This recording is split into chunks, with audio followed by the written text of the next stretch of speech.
नमस्कार दोस्तों, जय जोहार। मैं कौशल तिवारी और बिहनिया संध्या में आपका स्वागत है।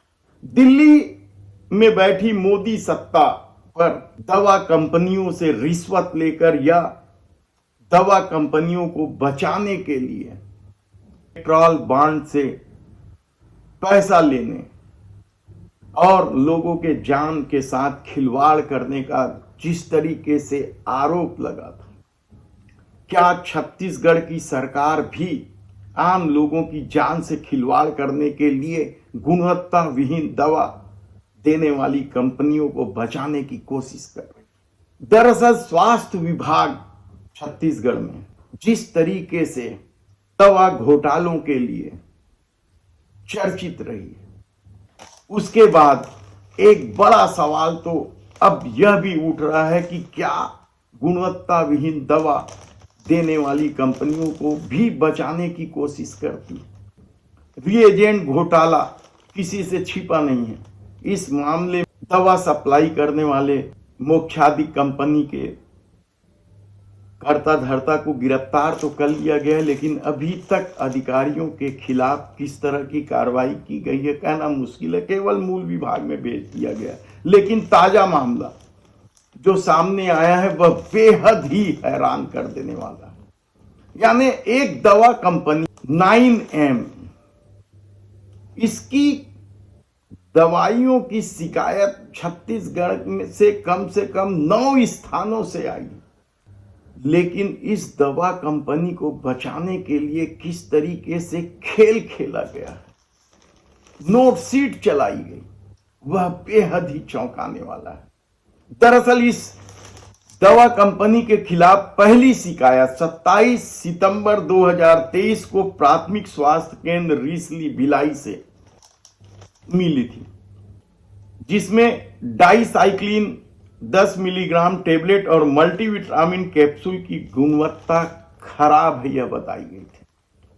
इसके बाद 5 अक्टूबर 2023 को फार्मासिस्ट हनोदा ने पत्र के माध्यम से इन्हीं दवाइयों को, जिसका बेच RT0049 के गुणवत्ता को लेकर शिकायत हुई। फिर 5 अक्टूबर 2023 को उप प्रबंधक गुणवत्ता नियंत्रण ने दवा निगम मुख्यालय में बेच के वितरण पर रोक लगा दी थी।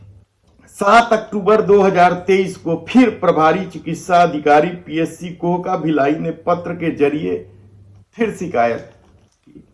9 अक्टूबर 2023 को इसकी जांच के लिए कुछ लैब को चिन्हित किया गया।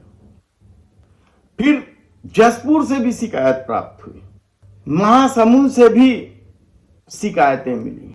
दवा कंपनी 9M की इस ठसक और धमक की अपनी कहानी, इसके डायरेक्टर कौन है, कितनी पहुंच रखते हैं, यह किसी से छिपा नहीं। ऐसे में सबसे बड़ा सवाल तो यही है कि इस कंपनी को ब्लैक लिस्ट में डालने की बजाय या ब्लैक लिस्टेड करने की बजाय इसे बचाने के लिए किस किस तरीके से नोटशीट चलाई गई सरकारी स्तर पर, यह जानकर आप हैरान हो जाएंगे। Chhattisgarh medical services corporation limited में दवा कंपनी 9M को फायदा पहुंचाने के लिए बड़ा खेल खेला गया है। CGMSC के अधिकारियों को अलग अलग अस्पतालों और स्वास्थ्य केंद्रों से 44 से ज्यादा, आप सोच सकते हैं, 44 से ज्यादा शिकायतें मिली थी कि इन दवाओं की गुणवत्ता खराब है, जबकि नियमानुसार 3 बैच फेल होने पर उस कंपनी को ब्लैक लिस्टेड घोषित कर दिया जाता है। लेकिन कंपनी को बचाने के लिए CGMC के द्वारा चलाई गई नोटशीट में साफ साफ दिखाई दे रहा है कि किस तरीके से इन्हें बचाने की कोशिश हो रही है। सप्लाई के पहले जिस लैब से दवाओं की जांच की गई थी, उस लैब की अनुशंसा कर खुद CGMSC के अधिकारी द्वारा दोबारा जांच कराई गई। यानी आप सोचिए कि जिस लैब ने इस कंपनी को हरी झंडी दी थी, जब शिकायतें आई तो उसी लैब में भेज दिया गया, जबकि 8 लैब चिन्हित हैं जिन पर जांच की जानी थी और अलग अलग लैबों पे जांच करवानी थी, लेकिन यह नहीं करवाई गई। इसके अलावा क्लीन चिट देने के लिए सीजीएमएससी के सभी नियम कायदों को दरकिनार किया गया।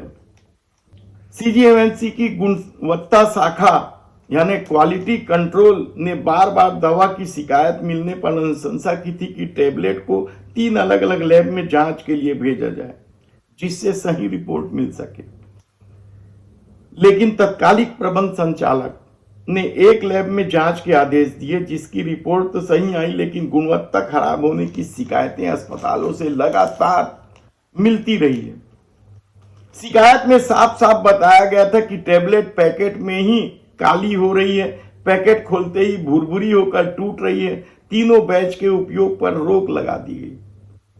पूरे स्टॉक को सीजीएमएससी के खर्चे पर अस्पताल से सीजीएमएससी के गोदामों में वापस मंगवा लिया गया, यानी खर्चे भी खुद सरकार के ही तरफ से होते रहा। और हद तो यह है कि इतना सब होने के बाद भी टेबलेट को वापस अस्पताल पहुंचाने के लिए गोदामों पर दबाव डालने की भी खबरें आती रही।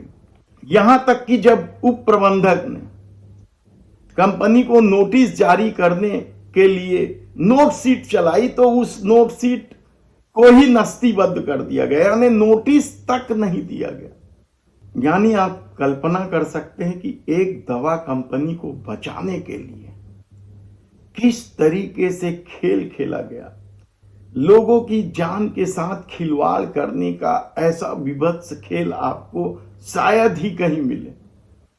ऐसे में सबसे बड़ा सवाल तो यही है कि आखिर 9M के प्रति इतनी मेहरबानी क्यों है? कौन है यह 9M? किसकी कंपनी है और किस तरीके का यह खेल खेलती है? इस पर हमारी टीम लगी हुई है। हम विस्तार से आपको एक एक जानकारी देंगे कि किस तरीके से इस कंपनी ने टेंडर हासिल किया और किस तरीके से इस कंपनी के खिलाफ शिकायतें हैं।